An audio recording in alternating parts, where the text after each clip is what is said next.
What's going on, guys? Joey Franzel here with Flex Training Systems. Today I'm recording using a different device, so there shouldn't be any audio issues.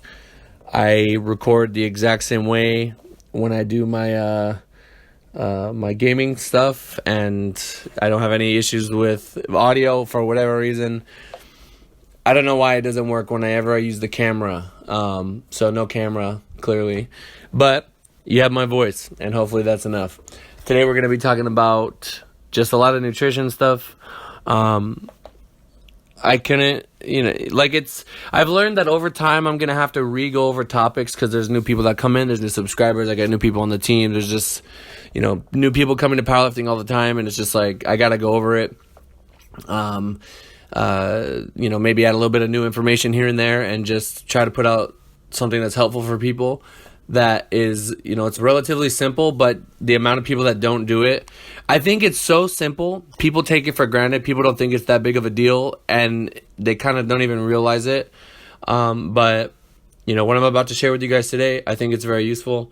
I'm gonna just talk about nutrition and training and a couple little timings you should pay attention to, and then long term what you want to do with your nutrition, and then a little bit about recomping. Just like when it comes to powerlifting and a diet, what should you be looking for? Here we go.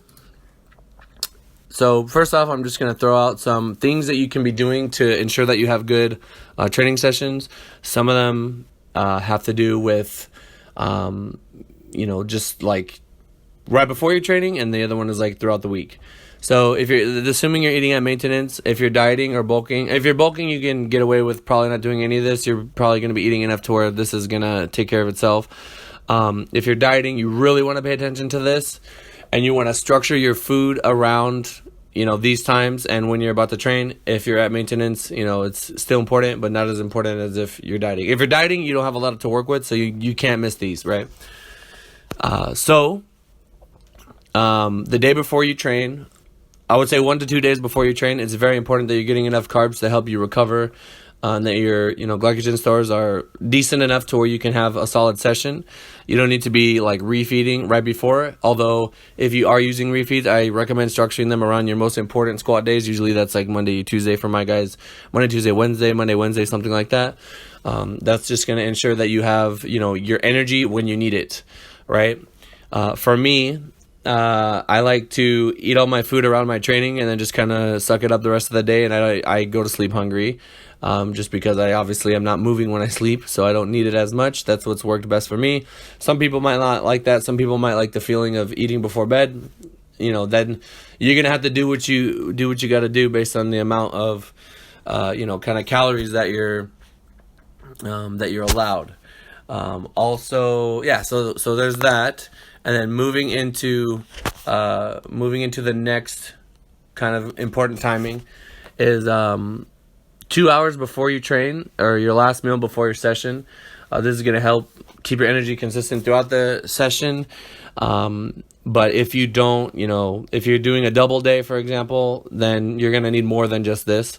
If you're doing bench only, you could probably get away training fasted, you know what I mean?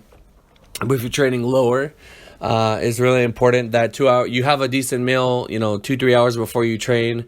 This is going to really make a difference rather than if you just don't train, if you just don't eat. Like I said, if you ate good the day before, then you could probably get away with it. If it's been within 12 hours, let's say you go to sleep, wake up and train, something like that, you'll probably be good. But if it's been 20 hours and you haven't eaten, clearly that's going to affect your training.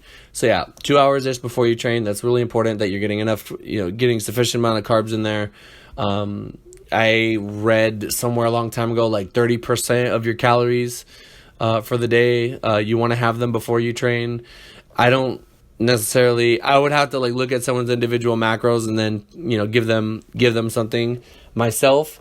But if let's say you have 300 carbs for the day, and you train at 5 p.m. and you have 100 for breakfast, so now you have 200 left. You could have another 100, 2-3 hours before you train, and then another 100 after. Or you could do 150 in the morning and then only have 50 or something like that before you train, and then you finish off the rest of your calories after, your carbs after. And then the next one is most important it's not most important, but it's very important if you're doing double days, is like 30 minutes before you work out and then your intro workout. So, if I'm going into the gym, I like to start sipping a Gatorade. I have a, 34 ounce Gatorade right here. I drank the whole thing yesterday. Before I trained. This is just going to put, it's going to put like 50-ish carbs in my system. I don't need to worry about like my electrolyte balance because that's going to take care of it. And that is going to hit a lot of bases. You know what I mean? That's going to pretty much get us ready to go. I was explaining to one of my lifters today, before you compete, right? What do? I mean, usually we have to make weight, right? 2 hours later, we're lifting. What do we do after we make weight? We're smashing food. We're smashing water. We're smashing all that, right? And then typically meet day, you're going to do well. I feel like a lot of people do well on meet day. They should more than they do in the gym because that is like just something that they probably don't pay attention to, especially if you're one of those people like you wake up, you go to work, you get off work and you go train and you didn't have anything in between. Like, no wonder your expectations are all fucked up. You know what I mean? Like, you're not giving yourself what you need to in order to perform. You have to fuel your body, and I think that 30-minute one, intro workout one, is super important. I'm in the process of moving, right? And I have had not so good squat sessions as of late because of that. Like, you guys saw my story, I've been up till 4 a.m. just moving boxes and shit. That's fucking draining. Powerlifting is such a demanding thing that if you add in any kind of variable like that, it's gonna destroy you. So I think it's really important that like you have to adjust your expectations based on your activity levels outside the gym. If you're not getting sleep and if you're beating yourself up, then clearly your training is going to suffer. That's another topic entirely, but, you're probably going to be burning more calories, so you're going to want to put in more calories to kind of compensate for the amount that you're burning if you want to try to mitigate the damage from whatever this extra stuff is. So I knew I wanted to hit a decent squat single yesterday because I hadn't in a while. So it was like 2 weeks, really. It wasn't that long, but, I like to take something heavy twice a month at least. I didn't move for at least 3 days. I moved things around the house and did smaller stuff, but I didn't do any like crazy overnight stuff. I made sure to carb up. I made sure to be as sedentary as I could be within reason. And then I ate well, like I said, 1 to 2 days before. And then the day of squats, I had a good meal 2-3 hours before. And then I had my Gatorade, right before going in. And then 10 minutes before, as I'm driving to the gym, I'm sipping. It was Gatorade mixed with PR Breaker. This was a no caffeine PR Breaker, by the way. I only did caffeine in the morning. And I went in, I hit 700 pounds, and it was easy. But I didn't record, obviously. I only posted the 675. You could get the drift based on how fast I moved. But yeah, it was a nice little morale boost. It's like, oh man, I haven't touched 7 in a bit. Let me come in, let me get my shit together and let me make it happen. Boom, there we go. My squat session before that, it was basically a deload. I did everything beltless, no sleeves. I didn't have it on me just because I was busy. And, so I knew that I would be decent. And I said, why don't I take advantage of this and just kind of guarantee my success in this session? I think our success is a lot more like in our hands than what we maybe like to believe, or given the effort that we put in, we may be expecting more than we should or something like that. So I'm just going to run it down real quick. So 1 to 2 days before your session, and then 2 hours ish prior, and then 30 minutes before, up to 10 minutes before. Those are all very important timings that you want to be hitting, emphasizing carbs and your electrolytes, your sodium and stuff like that. And you should have great sessions. Your bad sessions will eventually they will eclipse your good sessions. If you're not doing these things, you'd be surprised how much that's going to help. So yeah, that pretty much covered that. One thing I wanted to kind of touch on, just because I got a question on it, just recomping. Someone was talking about recomping and, just like long-term nutrition, what you should be doing. Just from my own personal experience, like with myself, you could stay the same body weight and train, and over time you can make progress. Somebody like me that tends to, like, I really get Like, I'll get up to like 255 to almost 260, and then I'll cut all the way down to like 230, and then I'll bulk back up. And when I do that, every single time I've done it, which is only twice, I end up like with new gains that I don't like. It's so dramatic that I don't think it was possible had I were to stay just like, if I were just to stay at 250 the entire time and not go through those phases, I don't think I could have got there.